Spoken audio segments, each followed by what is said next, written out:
நம் உடம்பில் கழுமுனை நாடியில் மூலாதாரத்தில் தனஞ்சயன் எனும் 10வது வாய்வு ஒடுங்கி பாம்பை போல் சுருண்டு உறங்கிக் கொண்டிருக்கின்றது. இதையே யோகிகள் குண்டலினி சக்தி என்பர். தாயின் கற்பத்திலிருந்து முழு உருவமாய் வெளிவரும் பொது தனஞ்சயன் என்ற இக்காற்றின் செயலால் தான் பிண்டம் பிறக்கின்றது.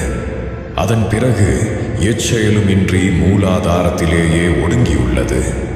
உயிர் உடம்பை விட்டு போன பிறகு 3 நாட்கள் இருந்து இவ்வுடம்பை அழுகச் செய்த பின் கபாலத்தை பிளந்து வெளியேறும்.